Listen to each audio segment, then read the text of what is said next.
আসসালামু আলাইকুম। দেখেন 10 মিনিটের মধ্যে রাতের খাবার তৈরি করে ফেললাম। এখন বাজে হচ্ছে 9:30। হঠাৎ মনে হলো যে চিকেন রান্না আছে, চিকেন রান্না ভালো লাগছে না খেতে, এই জন্য কিছু একটা করতে হবে। তো অল্প সময়ের মধ্যে এই যে ভাত নিয়ে নিয়েছি, আর এখানে হচ্ছে ডিম ভাজি করেছি। এটা হচ্ছে ব্রোকলি ভাজি, আজকে একদম মানে যেমন তেমন করে কাটছি, ছোট সাইজ না একটু বড় সাইজ করে কাটছি। আর এখানে এই যে দেখেন দেশি বেগুন ভাজি, তো আমার কিন্তু অনেক পছন্দ। এই বেগুনটা অত সহজে এখানে পাওয়া যায় না, বাট আমি পেলাম, এই জন্য নিয়ে আসছি। তো এই যে আমি বেশ কয়েক পিস নিয়ে নিচ্ছি ভাজিটা, আর হচ্ছে আমি সবগুলাই হাত দিয়ে নিচ্ছি। এই যে ডিম ভাজিটা নিয়ে নিলাম, অল্পই নিলাম। আর এটা কিন্তু হাত দিয়ে নেওয়া যাবে না, এই জন্য এটা হচ্ছে আমি চামচ দিয়ে এই যে নিয়ে নিচ্ছি। ব্রোকলি ভাজি খুবই উপকারী একটা সবজি, ঠিক আছে? তো আমি একদম সিম্পল ভাবে রান্না করছি। তো দেখেন একটা মজার বিষয় শেয়ার করি। আমার বাসায় যে কাঁচামরিচ নেই, আমি ভুলেই গেছি।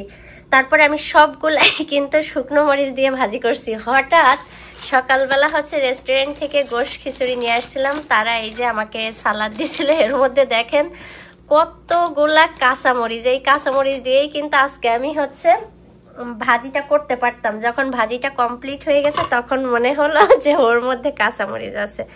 যাই হোক, ব্যাড লাক। তো আমি একদম 10 মিনিটের মধ্যে সিম্পল খাবার রান্না করেছি। তো আপনাদের কেমন লাগলো অবশ্যই জানাবেন। এই যে এই বেগুনটা কিন্তু একদম দেশের যে সবুজ কালারের যে বেগুনটা, সেই বেগুনটা কিন্তু এটা। তো একসাথেই আমি 3টাই মুখে দিব। এই যে বিসমিল্লাহ।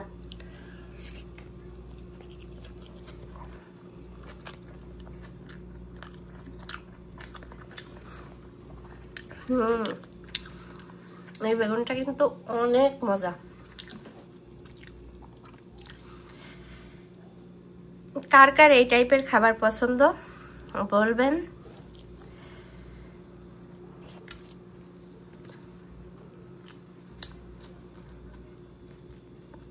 ব্রোকলিটা এমন একটা সবজি, এত মজার সবজি যে শুধু স্টিম করে গোলমরিচ দিয়ে একটু তেলে হালকা একটু ফ্রাই করেও কিন্তু খাওয়া যায়।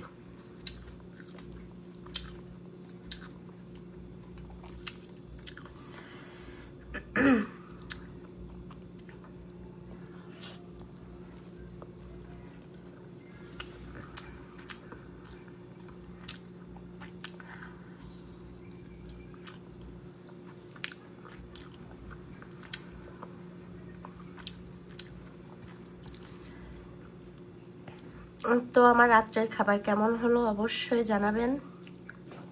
এখন থেকে ভাবছি যে একদম ফ্রেশ প্রতিদিন রান্না করে, দরকার হইলে দিনে 3 বার করে রান্না করব।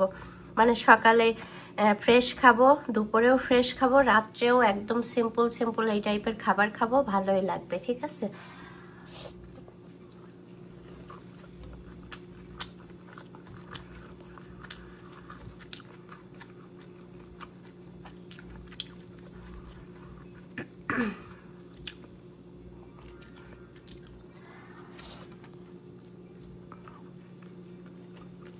তো আমি খাবারটা খেয়ে নিই। আজকে এই পর্যন্ত। সবাই ভালো থাকবেন। আল্লাহ হাফেজ সবাইকে।